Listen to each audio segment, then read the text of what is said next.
Hello, good morning students. आज हम संस्कृत में प्रत्यय पढ़ेंगे। तो देखिए, यदि प्रत्यय की बात की जाए तो प्रत्यय वे शब्दांश होते हैं जो किसी भी शब्द के अंत में जुड़ते हैं और एक नया शब्द बनाते हैं, उसे हम प्रत्यय कहते हैं। प्रत्यय तीन प्रकार के होते हैं। प्रत्यय तीन प्रकार के होते हैं। पहला है कृदंत प्रत्यय, दूसरा है तद्धित प्रत्यय और तीसरा है स्त्री प्रत्यय। कृदंत, तद्धित और स्त्री तीन प्रत्यय होते हैं। देखो, कृदंत प्रत्यय वे प्रत्यय होते हैं जो धातुओं के साथ जुड़ते हैं। कृदंत प्रत्यय हमेशा धातुओं के साथ जुड़ते हैं। तद्धित प्रत्यय शब्द के साथ जुड़ते हैं और स्त्री प्रत्यय वो किसी भी पुल्लिंगवाची शब्दों को स्त्रीवाची शब्दों में बदलने के लिए होते हैं। आपके सामने तीन प्रत्यय हैं। कृदंत प्रत्यय तो वे प्रत्यय होते हैं जो धातुओं के साथ जुड़ते हैं, जैसे धातुएं अपनी पठ, लिख, हस, क्रीड, पतत, इज सभी धातुएं हैं, वो कृदंत प्रत्यय धातुओं के साथ जुड़ते हैं।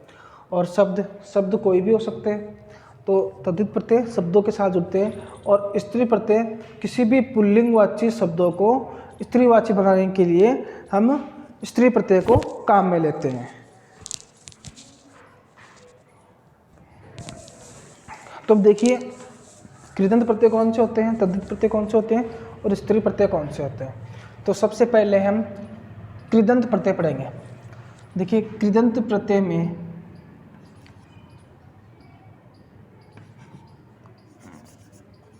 तव्यत, अनियर, लेप, त्वा,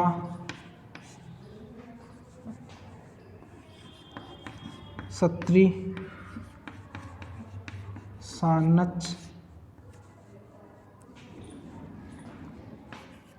तय, तवतु,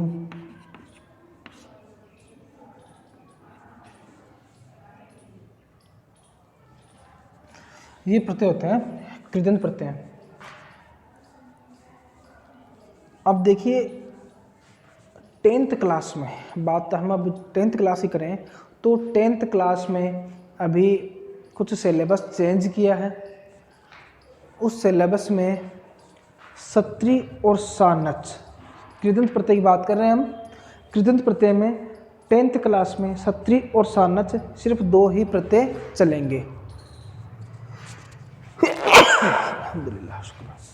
तो देखिए, 10th क्लास में सत्री और सानच सिर्फ दो ही प्रत्यय चलेंगे। हालांकि अब हमें सभी प्रत्यय पढ़ेंगे, लेकिन अभी कोरोना की वजह से 10th क्लास का सिलेबस थोड़ा कम किया है, तो उस सिलेबस में सिर्फ सत्री और सानच दो ही प्रत्यय चलेंगे कृदंत में। फिर तद्धित में जो चलेंगे वो बाद में बात करते हैं। और स्त्री प्रत्यय में 10th क्लास में स्त्री प्रत्यय को हटा दिया गया है। तो देखिए, तव्यत प्रत्यय में तय का लोप हो जाता है, सिर्फ तव्य शेष रहता है। अनियर प्रत्यय में र का लोप हो जाता है, अनीय शेष रहता है। लेप प्रत्यय में पै का लोप और ल का लोप होने पर सिर्फ यह शेष रहता है। त्वा प्रत्यय में क का लोप होने पर सिर्फ त्वा शेष रहता है। सत्री में अत, अन और अंति तीनों रूप बनते हैं। अत बनता है पुल्लिंग में, अन बनता है नपुंसकलिंग में, अंति बनता है स्त्रीलिंग में। तो सत्री प्रत्यय में तीनों लिंगों में रूप चलते हैं। सानच में आन और मान, आन और मान ये शेष रहते हैं। यानी कि जो धातुएं हैं, धातुओं के अंत में, धातुओं के बाद में हम ये प्रत्यय लगाते हैं, तो इन प्रत्यय में सिर्फ यही शेष रहेंगे। तय प्रत्यय में सिर्फ तय शेष रहता है, तवतु में तवान शेष रहता है।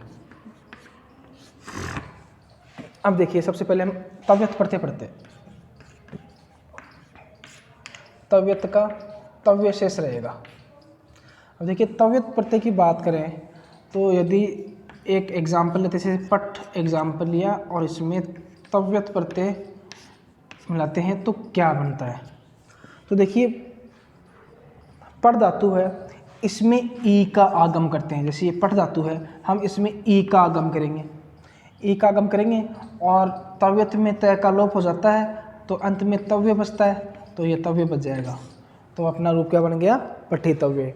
पठ धातु में यदि तव्यत प्रत्यय मिलाएंगे तो ठ में ई का आगम करेंगे और तय का इसमें लोप हो जाता है, लेकिन तव्य बचता है। जो हमने लिखा था ना कि अंत में ये बचेंगे, तो अंत में यही बचता है। और इसको देखकर पता चल जाता है कि इसमें कौन सा प्रत्यय। यदि एग्जाम में पूछे कि पठितव्य, तो इसमें कौन सा प्रत्यय होगा, तो आप पठितव्य में आपको एग्जाम में पूछता है कि इसमें प्रकृति प्रत्यय बताओ, तो प्रकृति बतानी है कि पठितव्य में धातु कौन सी है, जो मूल धातु है वो हमें बतानी है। तो पठितव्य में मूल धातु पठ है और तव्य आ रहा है, इसका मतलब तव्यत प्रत्यय है। तव्य आ रहा है, इसका मतलब तव्यत प्रत्यय है। तो हमें तव्यत लिखना है, तव्य नहीं लिखना है, क्योंकि तव्य तो शेष रहता है। यदि आपसे पठ प्लस तव्यत पूछता है तब तो इसका रूप बनेगा पठितव्य। यदि आपसे पठितव्य पूछता है इसका प्रकृति प्रत्यय बताओ, तब इसमें प्रकृति यानी धातु तो रहेगी पठ, प्लस लगा करके अब इसमें प्रत्यय कौन सा है, तव्य किसके अंत में बचता है, तव्यत के अंत में बचता है। तो हम जो हमारा प्रत्यय है वो प्रत्यय लिख देते हैं, तो इसे पठितव्य बन जाता है। अब आगे देखिए, जैसे लिख धातु है, लिख धातु में यदि तव्यत प्रत्यय मिलाते हैं, लिख धातु में यदि तव्यत प्रत्यय मिलाते हैं तो देखिए लिख में जो ई है तव्यत प्रत्यय में, ये भी एक नियम है कि यदि इकारांत कोई भी धातुएं हैं, जैसे लिख में ई धातु है, इकारांत कोई भी धातु है तो ई का ए हो जाता है। जैसे ली में ई है, ई का ए हो गया। आगे ख है तो हमने ख में ई का आगम किया तो ख में भी ई का आगम करेंगे, क्योंकि तव्यत प्रत्यय में ई का आगम करते हैं तो ई का आगम हो गया। और लिख में ये इकारांत धातु है तो इस ई का हमने ए बना दिया। इसका नियम होता है यदि इकारांत धातु हो तो उसमें ई के स्थान पर ए हो जाता है, और धातु में अगला अक्षर जिसे ख दे रखा है उसके अंदर ई का आगम करते हैं तो लेख ही बन गया। और तव्यत का तव्य शेष रहता है तो आगे तव्य लिख देंगे, तो आगे बन गया अपना लेखितव्य बन गया। या यदि आपसे लेखितव्य पूछे, बोले इसमें प्रकृति प्रत्यय बताओ, तो आपको लेखितव्य में से इसमें मूल धातु कौन सी है, मूल धातु लिख होती है तो लिख लिखेंगे।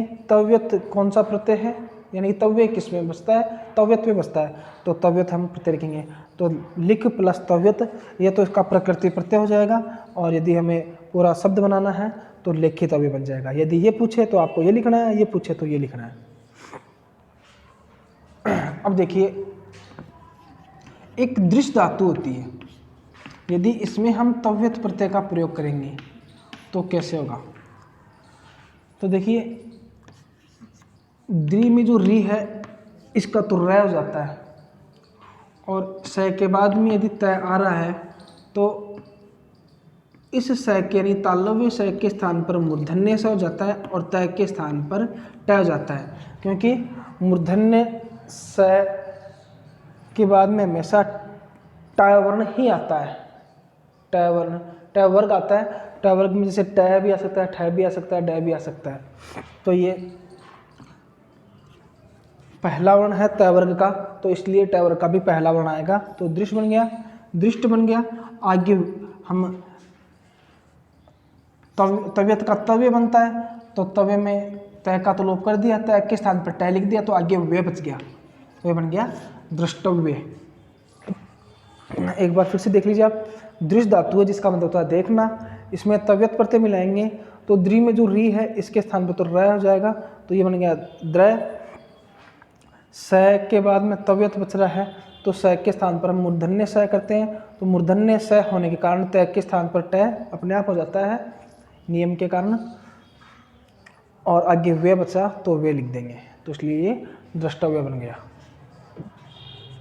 इसी प्रकार यदि क्री धातु है, इसमें तव्यत प्रत्यय मिलाएंगे तो क्री आगे तव्यत है, तो देखिए क्री का जो री है वो तव्यत का तव्य बचेगा। क्री का जो री है वो री आगे वाले तय के ऊपर चला जाता है, इसलिए ये बन जाता है कर्तव्य। क्री धातु जिसका मतलब होता है करना। तव्यत प्रत्यय है, तव्यत में हम तय का लोप करते हैं, सिर्फ तव्य शेष रहता है। तो क्री प्लस तव्यत, तव्यत का तव्य रह गया, री है वो आगे वाले वर्ण के ऊपर रेफ के अनुरूप में चली जाएगी, इसलिए ये कर्तव्य शब्द बन जाता है। तो ये तो हो गया अपना तव्यत प्रत्यय। अब आगे बात करते हैं अनियर प्रत्यय की।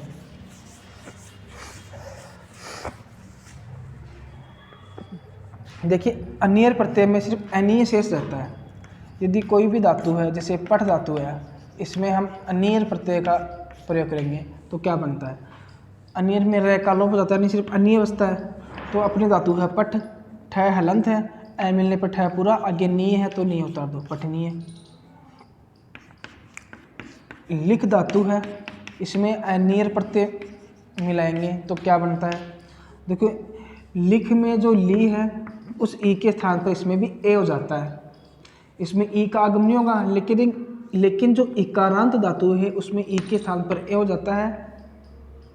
आगे ख है आधा, लेकिन आगे ए आ रहा है तो ए मिलने पर ख पूरा हो जाएगा, और नीय बच्चा नीय लिख देंगे, क्योंकि अनियर का सिर्फ अनिय बचता है, रह का हम लोप कर देते हैं तो बन जाएगा लेखनीय।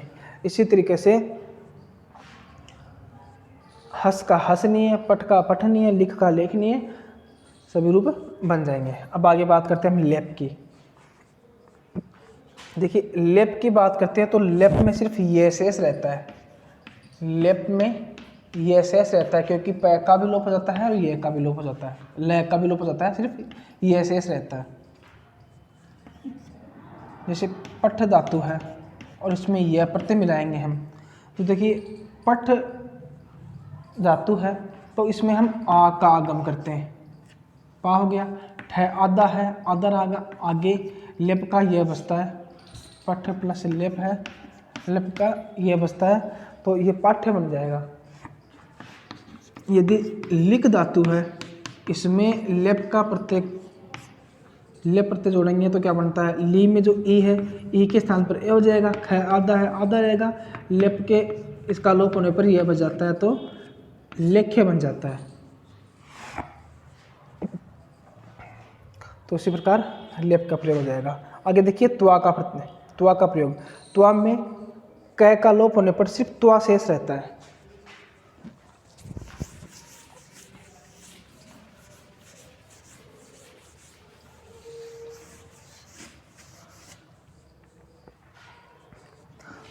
त्वा प्रत्यय, त्वा में क का लोप होने पर सिर्फ त्वा शेष रहता है। अब जैसे पठ धातु है, इसमें हम त्वा का प्रयोग करेंगे तो क का तो लोप हो गया, और जो पठ है ठ है, ठ के अंदर ई का आगम होता है, और आगे त्वा है तो त्वा लिख देंगे, पड़ जाएगा पठित्वा। पठ प्लस त्वा, ठ में ई का आगम हो जाता है, क का लोप होने पर सिर्फ त्वा शेष रहता है तो पठित्वा बन जाता है।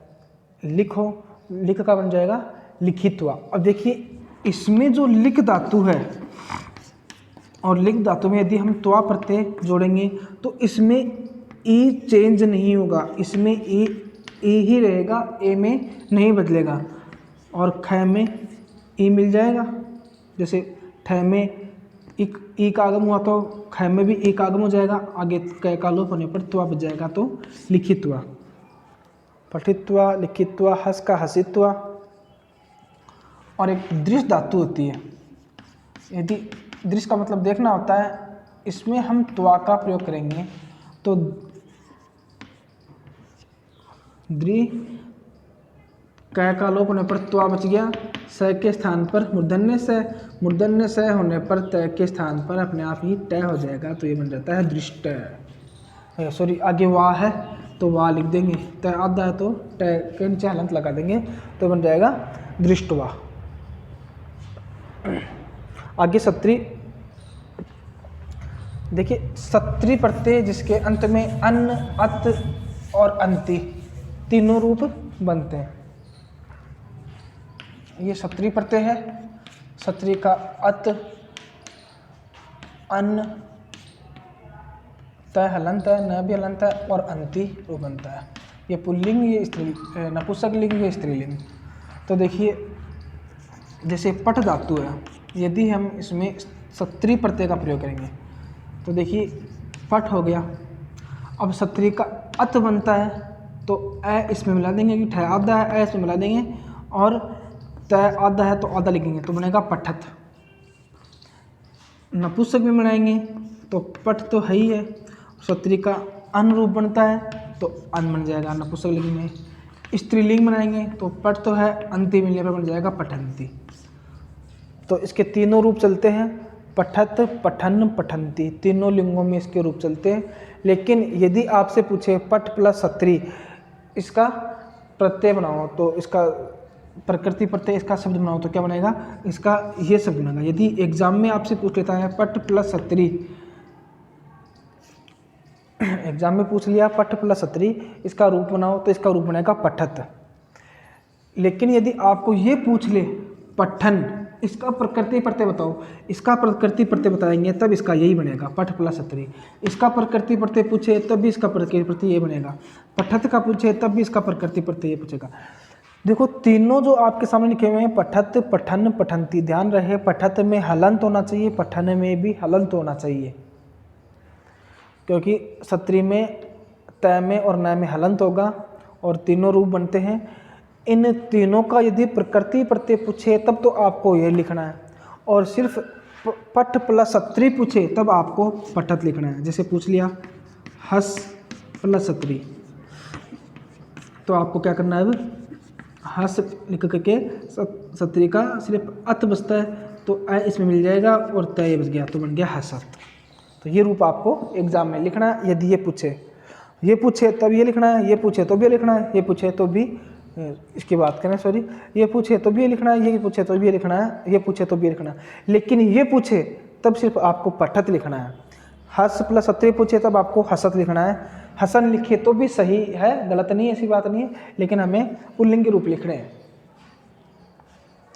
ये बात होगी सत्री की। फिर बात करते हैं हम सानच की। सानच में देखिए आन और मान शेष रहते हैं। सानच प्रत्यय में आन और मान शेष रहेंगे। सानच में आन और मान शेष रहेंगे। अब अपनी प्रश्न पदी जो धातुएं हैं, जैसे सेव धातु है, सेव धातु में सानच प्रत्यय का प्रयोग करेंगे तो सेव, सानच का मान शेष रहेगा, सेवमान। लब का पूछे तो लभमान, लब प्लस सानच पूछे लभमान। वृत्त प्लस सानच पूछे कि वृत्त प्लस सानच क्या होगा तो इसका बनता है वर्तमान। यदि वृद्ध प्लस सानच पूछे तो उसका बनेगा वर्धमान। ये देखिए ये धातुएं हैं, सेव धातु जिसका मतलब होता है सेवा करना, लब का मतलब होता है प्राप्त करना, वृत्त का मतलब होता है, वृद्ध का मतलब होता है बढ़ना। ये धातुएं हैं और तद्धित प्रत्यय में जितने भी ये जो भी प्रत्यय दे रखा है ये प्रत्यय हमेशा धातुओं के साथ में ही प्रयोग किया जाता है। आगे शब्दों के साथ में कैसे प्रयोग करेंगे वो हम आगे अगले वीडियो में तद्धित प्रत्यय में पढ़ेंगे। लेकिन आपको ये बात ध्यान रखनी है कि अभी हम जो भी पढ़ रहे हैं ये सब धातुएं हैं, वृद्ध धातुएं हैं। वृद्ध धातु है जिसका मतलब होता है बढ़ना, तो वृद्ध प्लस सानस में बनेगा वर्धमान। वृत्त धातु है जिसका मतलब होता है, वृत्त प्लस सानस बनने पर बनेगा वर्तमान। सेव धातु है जिसका मतलब होता है सेवा करना, इसमें सानस प्रत्यय मिलेगा तो सेवमान बनता है। लब धातु होती है, लब जिसका मतलब होता है प्राप्त करना, इसमें सानस प्रत्यय मिलाएंगे तो बनता है लभमान, लभमान। अब देखिए दो तीन धातु ऐसी है, दा, एक होती है शींग। यदि इन धातुओं में हम सानच प्रत्यय का प्रयोग करें तो देखो क्या बनता है। जैसे दा धातु है जिसका मतलब देना होता है तो दा का दद आदेश होता है, दा का आदेश होता है दद, दा का आदेश दद होता है। और सानच में आन मान बचते हैं तो आन इसमें मिलाएंगे, ये बन गया आन मिला दिया तो ये बनता है ददान।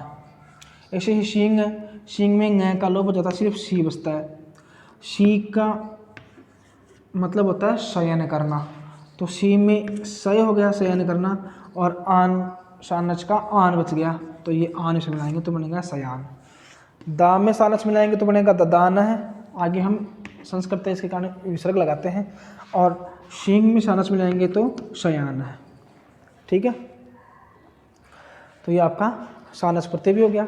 इसी प्रकार यदि पा धातु है, इसमें सानस प्रत्यय मिलाएंगे तो देखिए पा का मतलब पीना होता है, और पा का रूप चलता है पिबती, पिबता, पिबंती। तो पा में सानस मिलाएंगे तो बन जाएगा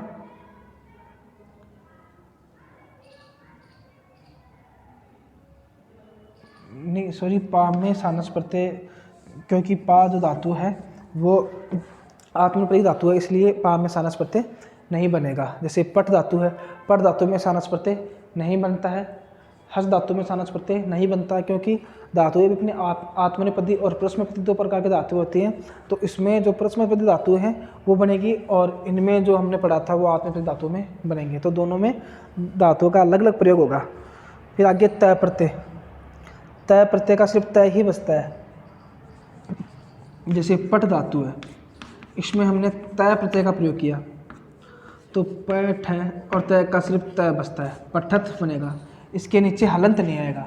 और एक हमने अभी सत्री प्रत्यय पढ़ा था, यदि ये पठत आ जाए तब तो हमें सत्री प्रत्यय लिखना है, क्योंकि सत्री प्रत्यय में हमने क्या पढ़ा था, पट धातु और सत्री प्रत्यय आ जाए तो सत्री का अन, अत और अंति बनता है। ये भी बताया था, सत्री का अत, अन, अंति तीनों रूप बनते हैं।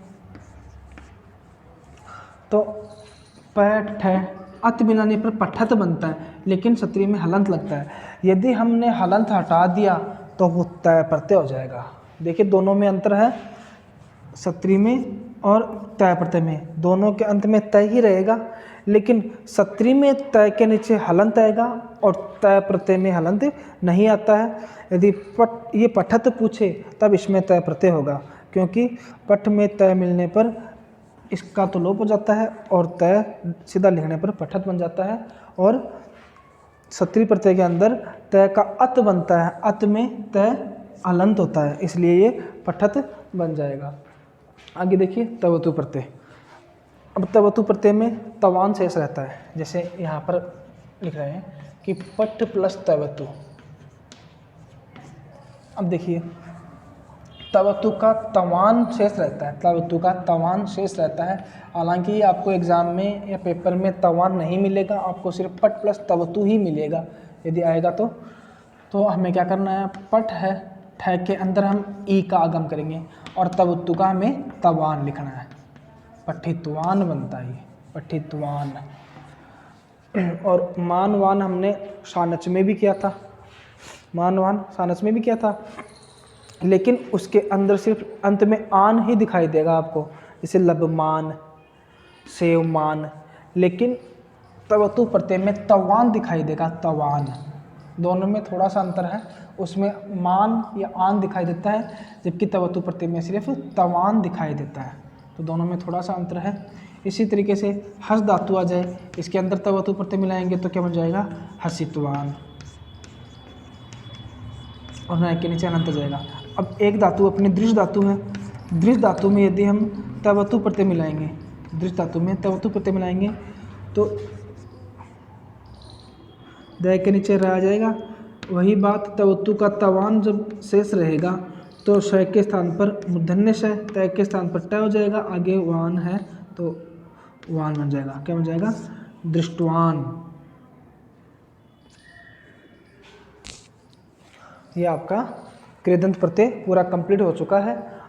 आगे नेक्स्ट वीडियो में हम तद्धित प्रत्यय पढ़ेंगे, और ये आपको नोटबुक में इसको राइट करना है, लर्न करना है।